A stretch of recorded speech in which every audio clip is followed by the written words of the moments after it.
It's remarkably quiet here in Mulgai this morning. Very few people. Apart from those two people who seem to be stalking me for some unknown reason. But there we go. This is Mulgai.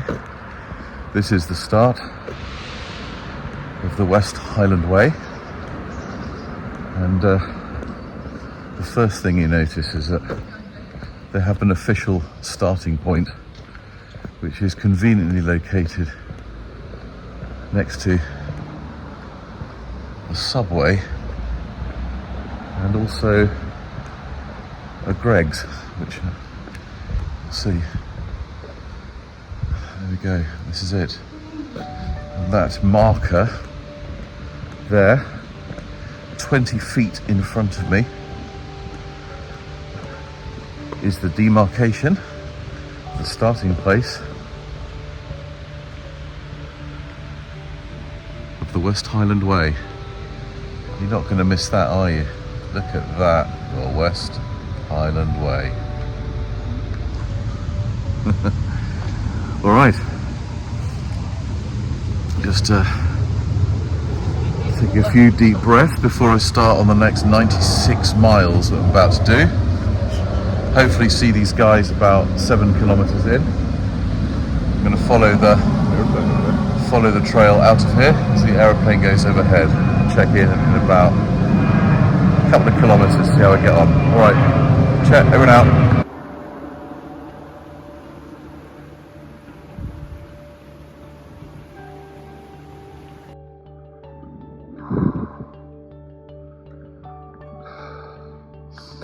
"15 minutes in, I've just stopped for a quick stretch. Beautiful, apart from the noise of aircraft coming into Glasgow Airport. That's my first obstacle of the day. I imagine it was being brought down by one of the big storms, but I'm in Mugdock Woods. Absolutely beautiful. There's no one around yet. I think I've seen a cyclist and only one other person on the trail, and they're probably going to Greggs to work to open it up for any other walkers coming through. Over and out.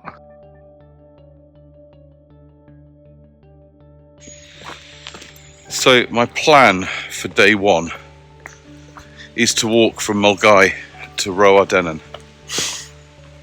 And these woods are so pretty. It's lovely. I've broken the day into 9 stages. This being stage 1 is about 7 kilometers. Well, I'm hopefully going to meet my folks on the roadside and change my shoes.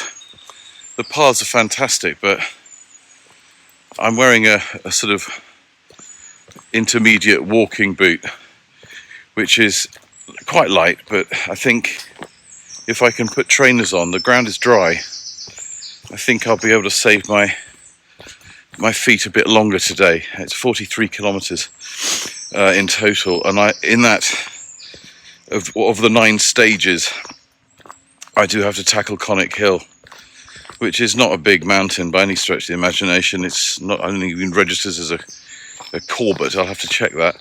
But what I don't want to do is get sore feet before I have to do that, and then spend the next 10 kilometres on Long Loch Lomond on rocky ground again and roads and what have you, with slight blisters, a slight blister, I'm wibbling already. Anyway, this is delightful. I'm about to enter the marshy section and onto the duck boards, and I think it's a sort of nice change of scene. I think I might put the birding app on, see if I get any interesting species. That could be a reed bunting. Anyway, over and out.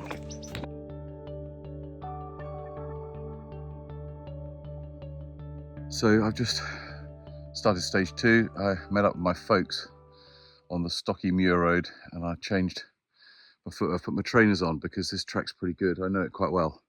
That's Dumgoyne, going up to the Campsie Fells. The weather's absolutely fantastic. It's really mild and cool, so it's brilliant. I'm walking quite quickly. What I didn't take into account with my timings of each stage is the fact that there are really lovely people who want to stop and talk. So I've just met the guy who has a beautiful house near Carbeth Lock. I've walked past it many times and thought, who lives in a place like that? And I just found out he's absolutely delightful. And I just spent 10 minutes chatting about birding apps and what he's seen on his bird table over the years. He's lived here for a good long time. Anyway, I've just met a couple of runners who are off trying to do sort of 8 to 10 mile circuits. Anyway, and when I'm away, stage 2, past Dumgoyne, past the distillery at Glengoyne as well, which I highly recommend.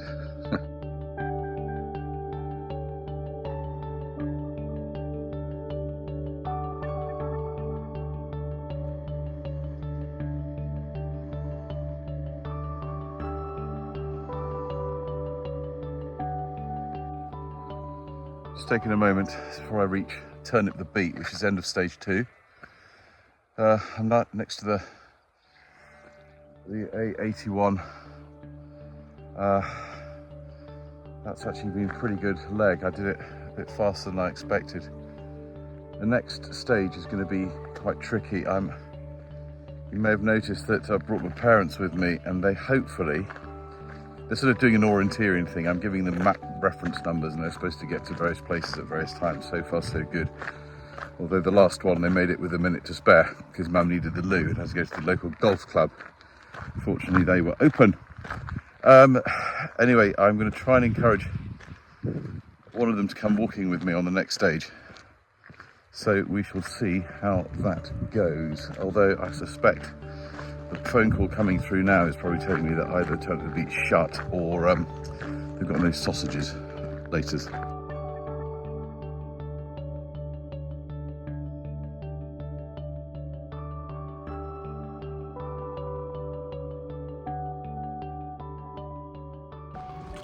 So just eaten at breakfast at Turnip the Beat.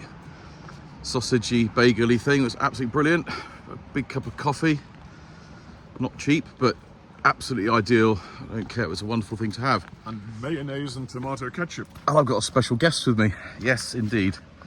I've convinced my father that he needs to do the next stretch from Turnip the Beat to the Gartness Bridge.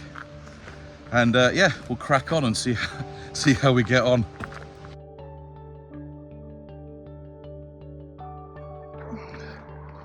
Just an update, only 18 minutes to go to Gartness Bridge.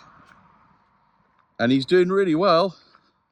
Calf muscles are pulling a bit because he's only used to doing treadmills, but really good, very impressive.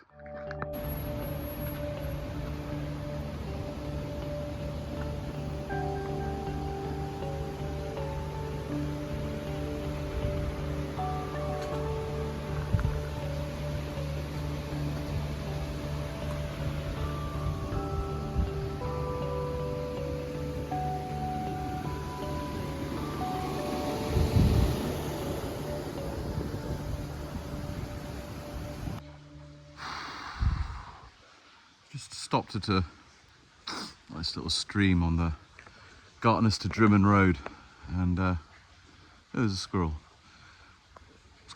I'm really glad I packed my trainers, because doing this in boots or even intermediate walking boots is hard. This is tarmac, so you've gone from like the gravel, which is the little rocks, which start to sort of, start at the beginning it's like massaging your feet, and then after a while I think that's not doing them a lot of good. And now I'm on tarmac and have been for about 2 kilometers. I'm just so glad I put trainers in, because now I can autumn's happening, clearly everything's just falling out the tree. I'm pushing on now to just meet my parents very briefly. I'm making good time, so I might even push on a little bit ahead of schedule just to give myself a bit more time on Conic Hill. It's going to be a heck of an ordeal getting up that thing. Anyway, about 20 kilometres into the walk now, 18 kilometres into the walk now. So let's go push on. Cheers.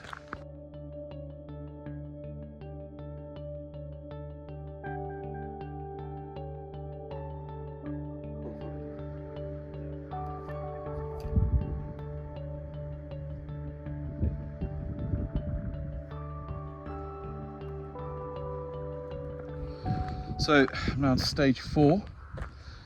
You can see in the distance the iconic Conic Hill. I've given myself quite a long time to do this leg. I think I was quite sensible to do that, just to consolidate. I've got my boots on again, with a sort of hybrid walking boot. It's very useful. It's a great boot. And it's just soft enough. And I'm trying to keep on the fringes of the grass as well when I walk. I've been stung a few times. It's completely normal me behaviour. But you can tell there's some nice blackberries out. I've had a few blackberries on the way past. So I'm going to go up now into the forestry area, which can always look a bit of a mess, can't it, when they chop all those trees down, but we'll see what it's like. But otherwise, going strong. A suspicion of a blister on my right foot. Let's just keep an eye on that. I've got Compeed plasters, and I've got gel things to make sure that it doesn't get too much pressure, but so far so good. About 22,000 steps, about almost the halfway mark.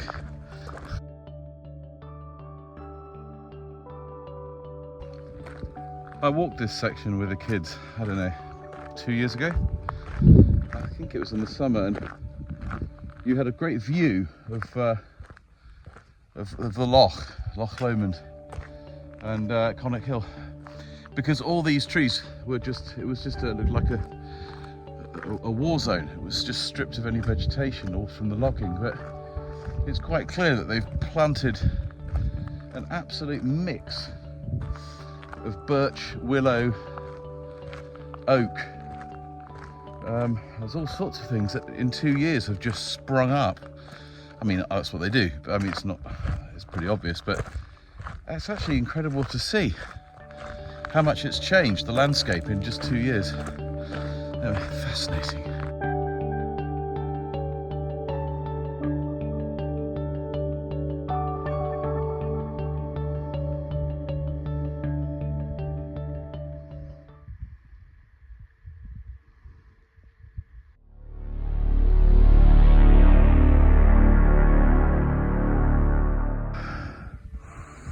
This is absolutely stunning. Still good, nice bit of cloud cover, but you really feel like now you're into Loch Lomond and the Trossachs. I've probably got another 30 minutes to go to reach the top of Conic Hill, but I've become very good at the slow trudge. I wonder where I honed those skills, Adrian Errett.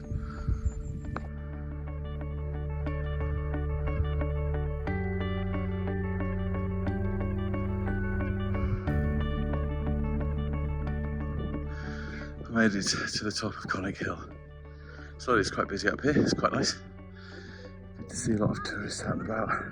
The path's been repaired really well, so it was quite swift moving, but it's given a lovely opportunity to check out the view of the loch very well. There we go. Amazing. Absolutely stunning. And we're going to head up all the way up the east flank of that to Roadennan. I think I've done 28 k's, just over 28 k's. About 14 or 15 to go.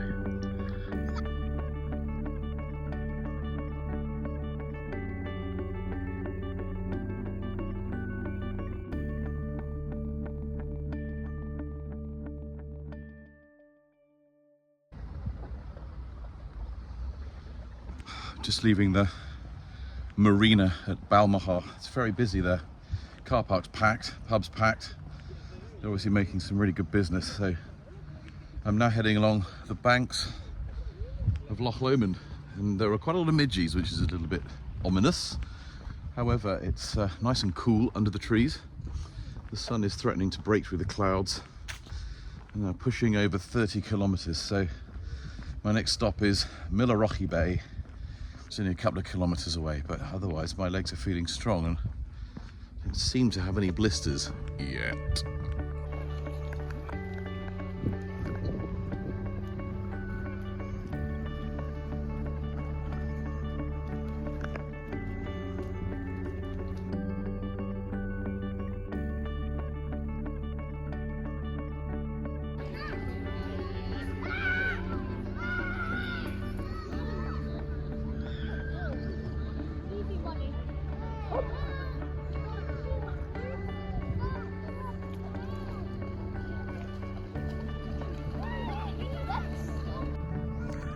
So I've now got to Millerrocky Bay.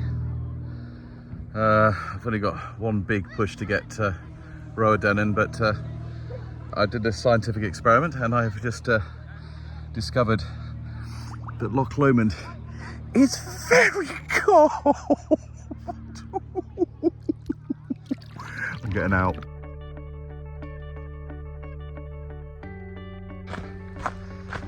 So I'm on got about an hour and a quarter to go to Roadennan. Beginning to blow a bit now. I'm tired. I'm over 50,000 steps and coming up to 40 kilometres. I've still got a bit to go to get to 40 kilometres. And I just stopped for a how's your father and got horribly midged, so I might have to stop and lather myself. But I'm now in the woods and they don't seem to be quite so bad here. Yeah, it's not something I want to go through again. It really is ideal weather for the midge. Airless, there's no wind, it's muggy, cloudy and warm, which is actually not bad walking conditions, but I can feel the midges every now and again. I'm perhaps imagining a few at the same time. But anyway, I spoke to Emily, Mick's wife, and that's just given me an extra spring in my step to complete today without any fuss. So I'm just going to perhaps have a glug of juice in a minute and then just crash on for the final hour, and hopefully there's some food at the Clansman. We'll see. We're waiting for a call from my folks to see if they've managed to get a table or if they're serving food or whatever, but I am now very hungry as well, having not really eaten much since my sausage bat at Turnip the Beat. Oh, onwards and upwards.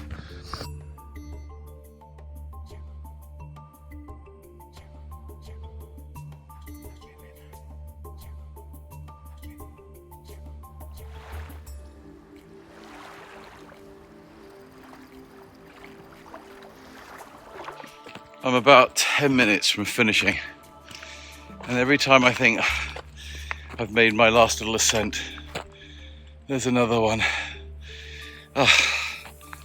Glorious, but I'm really very tired now. I've only got 10 minutes to go before hopefully there's a fish and chip supper waiting for me, and if they've got any sense there'll be a nice pint of beer with it. But yeah, this has been an extraordinary last few kilometres. It's really heavy going on the legs. Thank God I've got my sticks. I really would have hated that without sticks. Oh, it goes up again. Oh, I'm really puffing now. Fish and chips, fish and chips.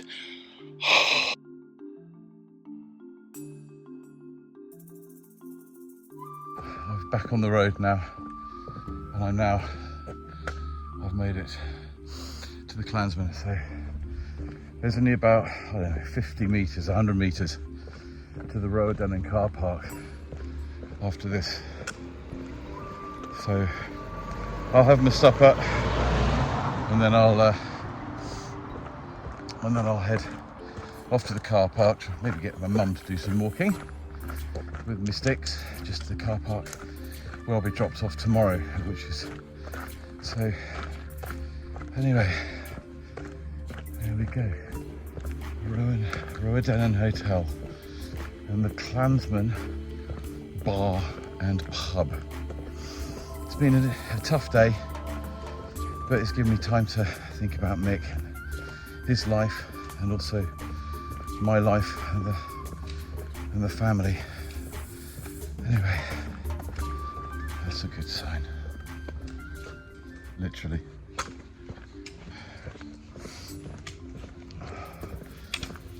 Where is it? Well, that's my parents' car, so hopefully they've got some fish and chips on it. Oh my God, I think sitting outside might be too much, but there's the Clansman. Over and out.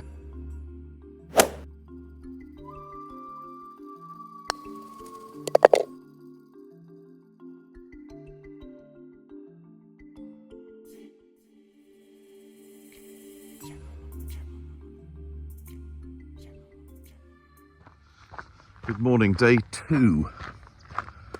And setting out, I was a bit groggy this morning with the exertions of yesterday. That's Ben Lomond up there, and behind me is the Roedennen Hotel where we had supper last night. And now I'm heading out towards Roedennen, which is not very far, it's a couple of 100 metres.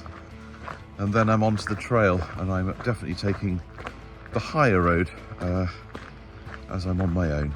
There's a more slightly treacherous one close to the water's edge, which I will not be taking, and hopefully means I should get to Inversneed in maybe 3 hours. Ta-da.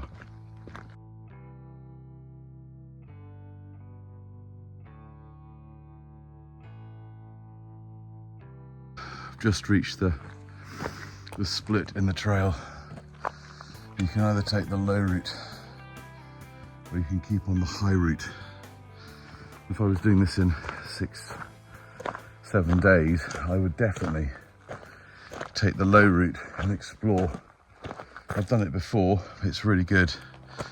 But as I've only got 4 days, I'm going to keep plodding upwards onto the high route just to keep my feet in good shape. Hopefully I'll be able to see the road, because Mum and Dad, who dropped me off this morning, are probably going to pass me in about 10 minutes on the other side of the loch, but I'll be well hidden in the trees.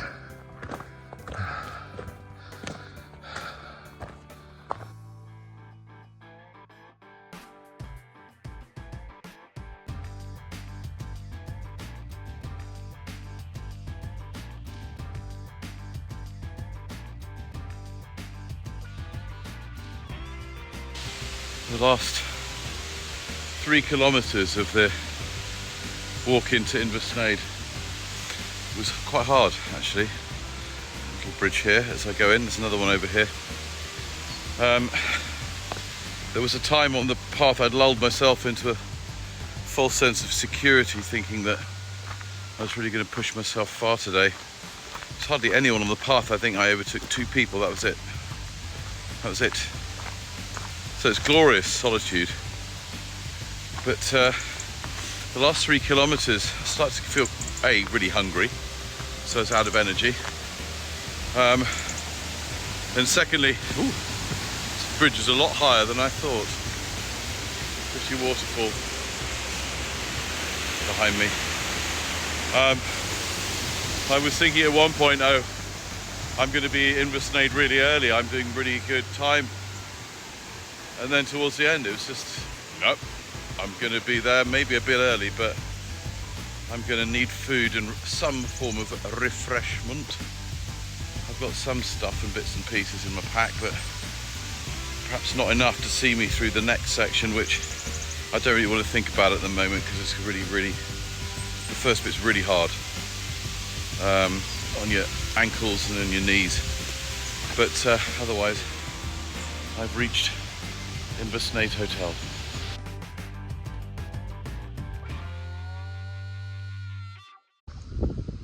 So I've managed to excel myself by getting here a bit early, and they don't serve coffee until 10:30, and they don't serve food until 1 o'clock. So that's a bit annoying, but that means I don't get to sort of take my shoes off and relax as much as I want to, but I'm going to push on. There's a lovely, very cool breeze that's coming across the loch at the moment, and it's really cooled me down nicely. It's very cloudy, but the breeze means that where I'm sitting there are no midges, and I've just doused myself in aloe vera skin so soft, whatever they call stuff. You can see across the loch there, the penstocks in the background, which are there, which come down from Loch Sloy, which is on Ben Forlich. And anyway, the next bit is hard, so I'm going to take my time, start off a bit early, but just had something to eat. I did bring food, thank goodness I did, because I'd have been struggling now, and I've got plenty of water to get me through to Ben Glass, which should be another 2.5 hours. Whew.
Just left the Benglass campsite.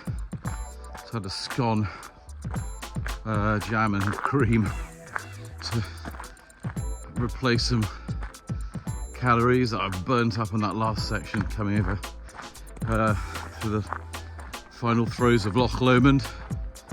Now I'm heading towards Crianlarich and a rather nice pint of Tennant's as well. Just changed my shoes.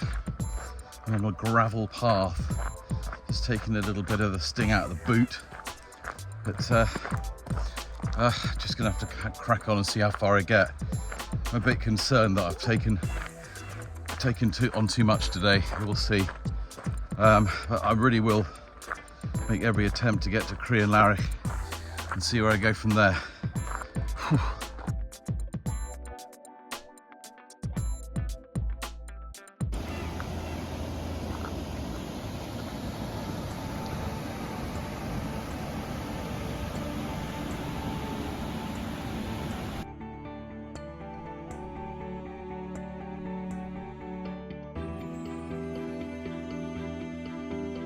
Oh, that is glorious.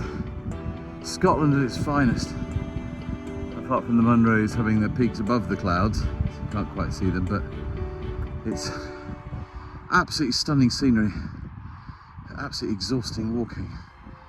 But I should be in Crianlarich in half an hour. Yeesh. I'm about 8 minutes from the Crianlarich turn off, and I'm not going to go to Crianlarich as I'd planned. I'm going to have a 5-minute water stop, plug my phone in, stop. Apple Watch is dead, so that's no point in charging that, and then just have a couple of mouthfuls of Mick's nuts and push on to Tindrum. I met a man about 20 minutes ago who was preparing for the Highland Fling.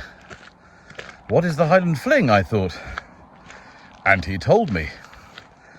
The Highland Fling is a 2-part race. One year it's Mulgai to Tindrum, and the next year it's Tindrum to Fort William.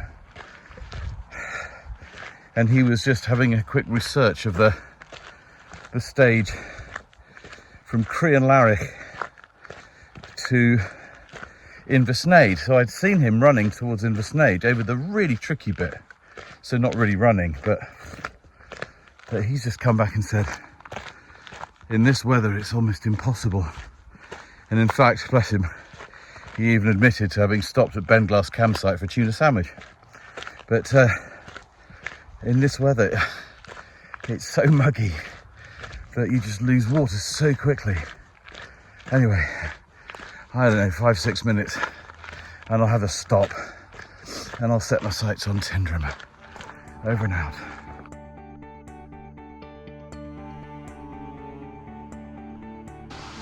I'm properly pooped now.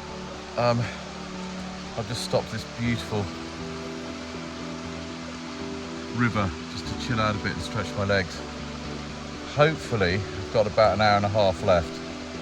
Hopefully, but I'm struggling now.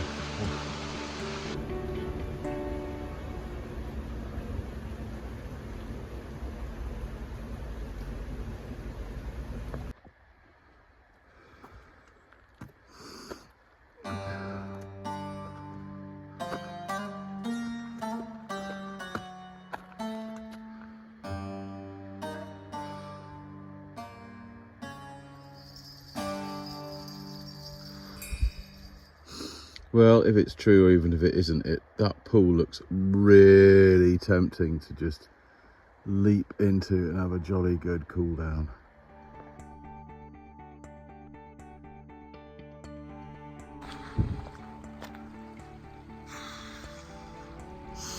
Just got a sniff of battery left.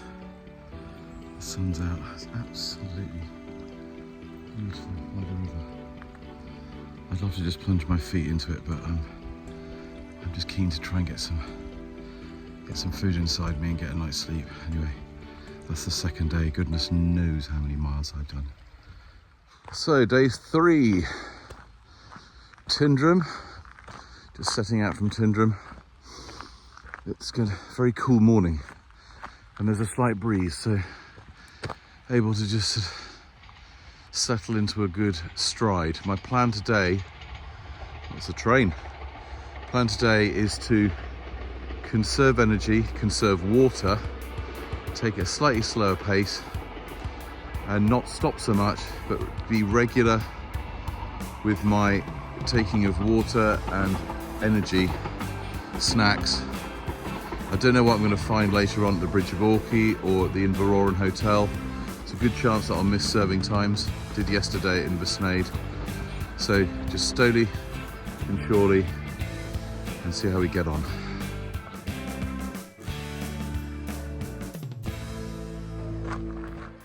So probably about not quite halfway through the first day at Tyndrum, and this track I'm walking on is absolutely fantastic for the feet after the rigours of yesterday coming down from Crian Larrick through the forests, and that was really punishing yesterday, and I'm pleased to say that today my body's holding out pretty well. I've got a sort of pain in one of my toes in my left foot, and the ball of my right foot has been hurting since day 1, so I just have to get on with that. But just had a really nice chat to a lady from the Netherlands, young lady, really good. I mean, while we were talking, I think we covered about 2 kilometres at quite fast pace until I'd bored her so much that her friends had stopped walking and were having a rest break about 100 yards behind her. Anyway, there we go, that's me. But anyway, pushing on. The views are absolutely stunning. I mean, we're really into the Highlands now, so the weather's good. Bit overcast, but cooler than yesterday.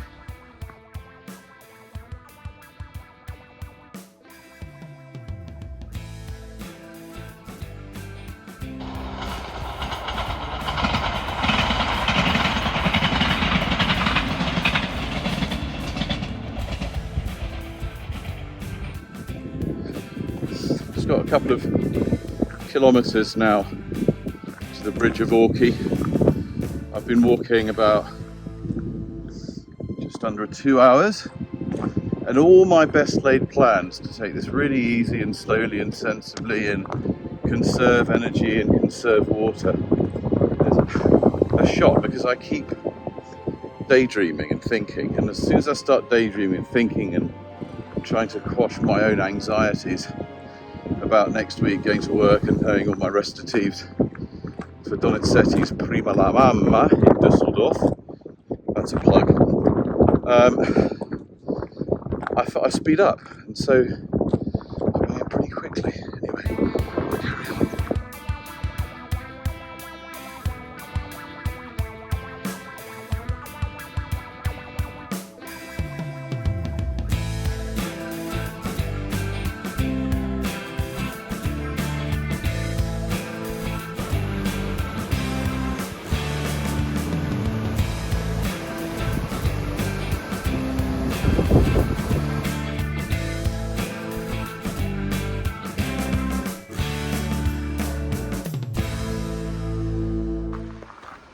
I've just set out from Bridge of Orchy onto the woodland trail through the conifer plantation up to Inveroran Hotel. Quite spectacularly, I've managed to miss the breakfast serving and I'm too early for lunch, just as I did at the Inversnaid Hotel. Fortunately I have snacks, and hopefully there'll be something to eat at the Inveroran Hotel, which is about 45 minutes away. So there's quite a steep ascent here, as you can probably hear. Puffing and puffing. Just changed my socks, some water, and I'm going to take the stretch nice and slowly, and I am going to stick to that now. He says.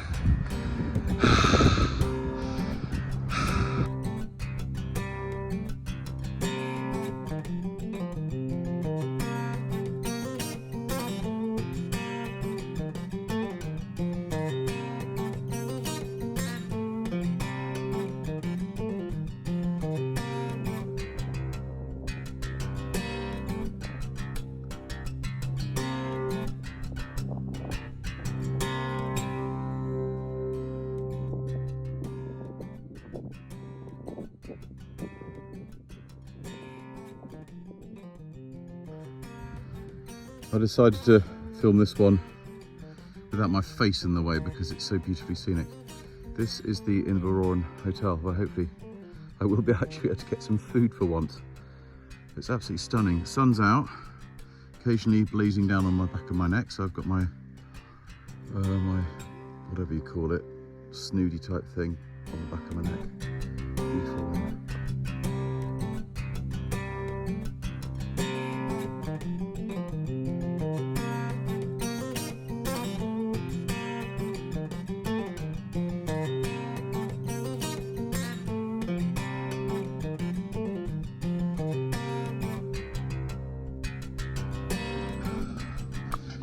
It's only a kilometre or so since I left the Inverurie Hotel, having had a sandwich and picked up a couple of bananas, and now I'm on the Drovers Road to Glencoe.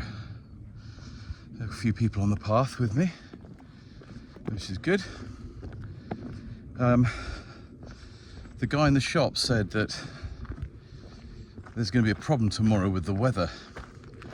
He said there's a storm coming in from the Atlantic, and I searched online to see if I could find anything to suggest that might be the case, but I can't. So I don't know what he was talking about, but it's a bit concerning, and it'll certainly affect whether I get to Fort William tomorrow. But I'm going to keep an eye out and keep an eye on the weather and see if I can get some better information. But it'd be a nightmare to have to break this up because of storm warnings. I mean, it's very exposed on top of the Devil's Staircase, and notoriously bad weather in Glasgow, sorry, in Glencoe. So I'll just have to wait and see. Anyway, I filled up my water. There are no midges on the path. It's blue skies overhead, so I'm being a bit protective of the back of my neck. I don't want to get heat stroke. It's knocking on 20 degrees. So anyway, it's glorious, proper Highlands scenery, so I'm enjoying it a lot. Ta-da.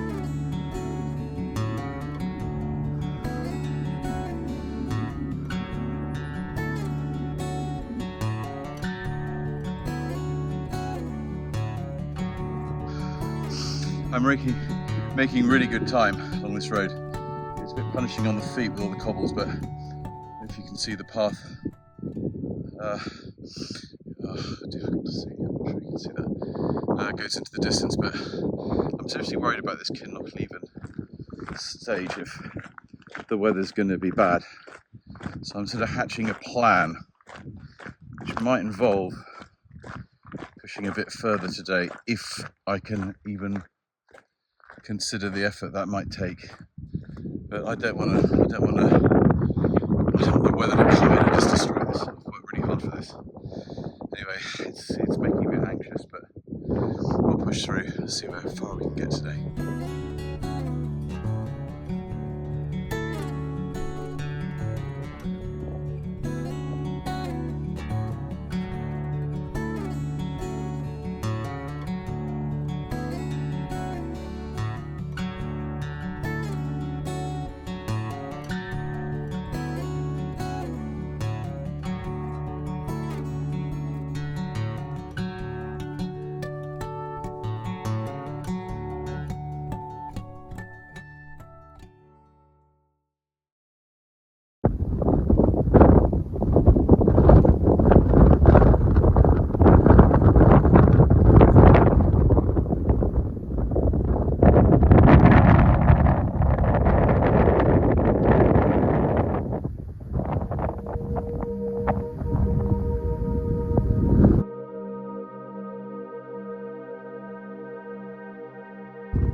So we've made the decision with me and my parents, who would have had to have dropped me in Kinloch-Leven tomorrow, which is a heck of a journey for them, especially as they're on pick-up duty at school in Glasgow.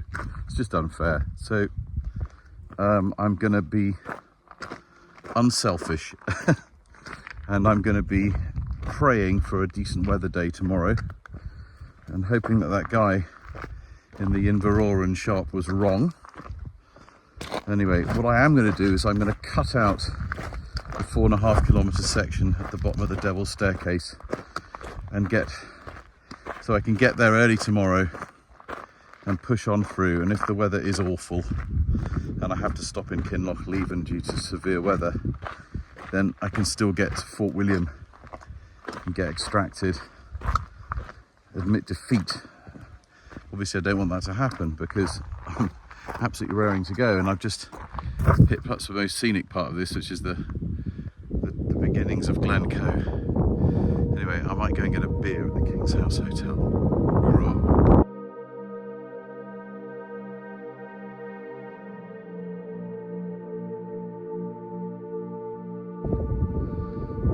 It just has to be one of the most iconic views ever at the base of Glencoe.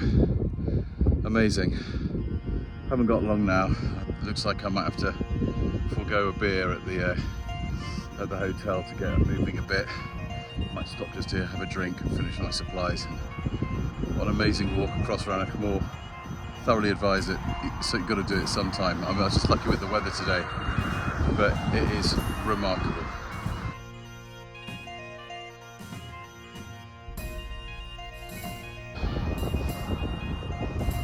Any thoughts of perhaps taking on the Devil's Staircase and getting Kinlochleven have evaporated? My legs are tired, I've just twinged my right knee, so the most sensible thing to do is know when to give up. I've done an extra 4.5 k's, or almost anyway, when we get to the end of this path. Put it on so tomorrow will be substantially, well, 4.5 k's shorter, and I just have to wait for the weather forecast to see what's going to go on. Lap of the gods, as they say.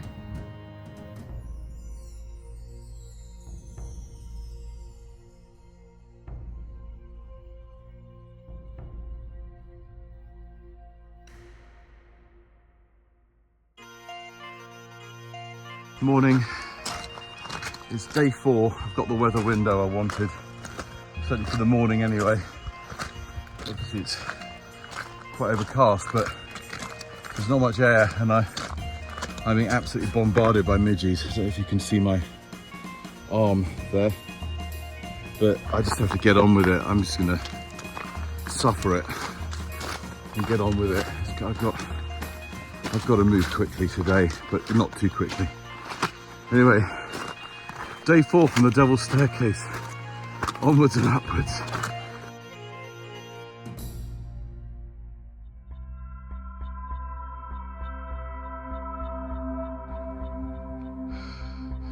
Good morning.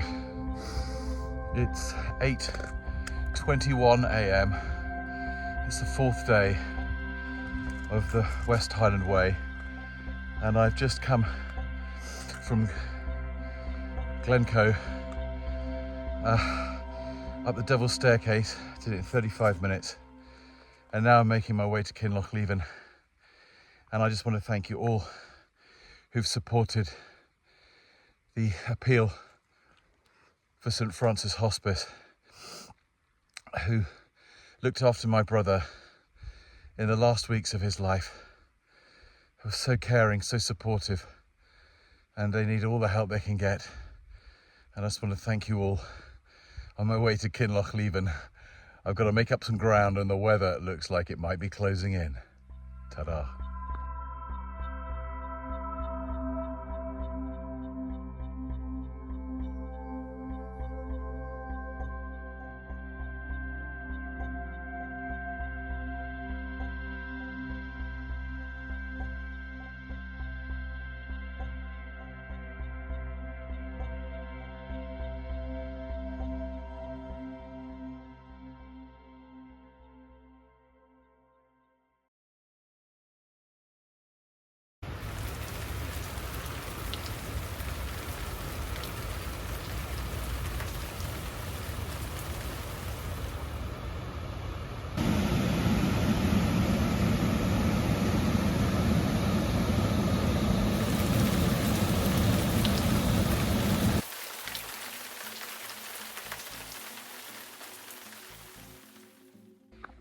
So I've just left Kinlochleven. I've been going about half an hour, it's very steep, through the birch woodlands, and I don't know if you can see, but I'm absolutely inundated with midges. I mean, they are, I've given up caring. I suppose when I'm wearing them like a badge of pride now, I'm going to be absolutely pockmarked.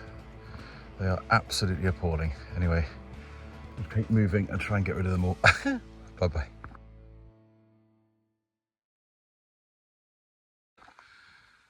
I'm an hour out of Kinlochleven now, out of the woodland, and the midges are still pretty bad, but they're much better than they were. I don't know who that guy was yesterday who told me there'd be a huge storm front coming in, but I've been very lucky. I think he might be the village idiot. I don't really mean, but really, you don't say stuff like that to people, especially with people with anxiety like me. Anyway, the path's much nicer now, so I'm going to try and make some good speed and try and get rid of these midges. They're not fun.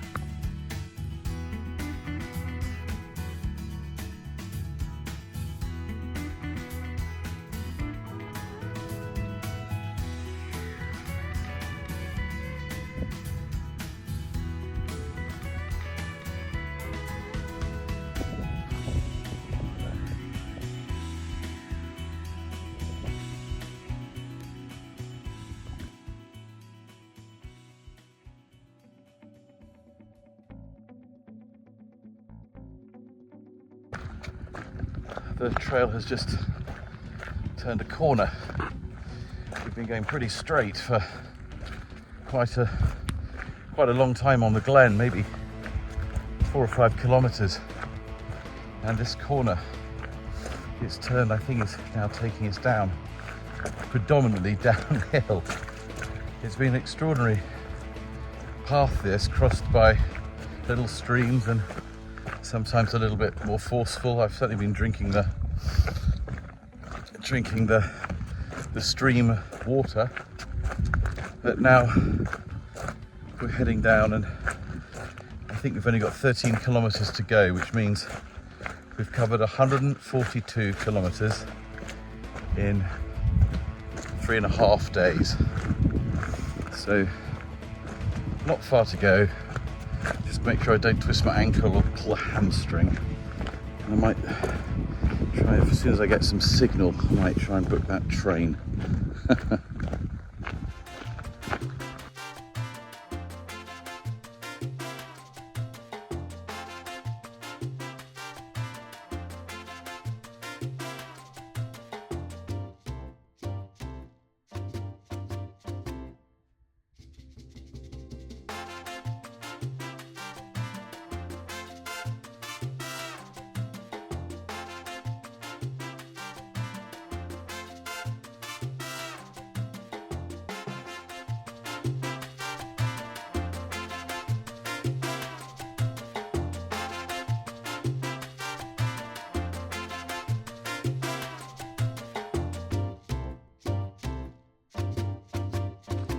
I've only about 5 kilometers to go down the logging tracks into Fort William, right underneath, I didn't time this very well, but right underneath the misty cliffs of Ben Nevis, which the clouds haven't quite relented enough to show the top of it, but it just gives you an impression of how big it is compared to everything around. But anyway, all well, and I'm looking forward now to walking through town. A couple of things that I noticed on this last stretch. I don't know how I managed it, but I only had one insole in a boot. I had my left insole, but not my right insole. Don't know how that happened. Anyway, I've had a stone rattling around in my right boot for most of the day, which has caused me immense discomfort. And I just took an opportunity while it wasn't raining, which it is now, to remedy the situation. I brought along a spare pair of rubberized insoles, and I cannot tell you the difference it makes to walking on cobbles.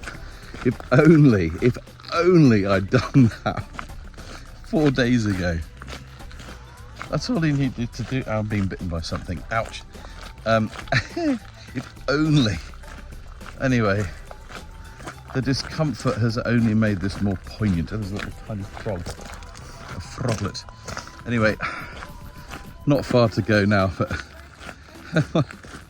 one has to come to terms with one's own stupidity.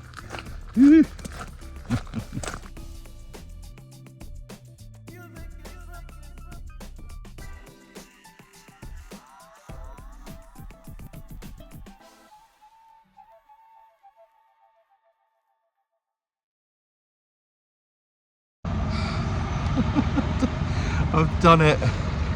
I've finished it. Thank you so much for all your help, all the money we've raised. It's absolutely incredible. Having an extraordinary time. There's been some real highs and some pretty big lows, but there we go. It's been a wonderful experience, and I just want to thank you all on behalf of this man here who put it all together. And yeah, just it's been extraordinary.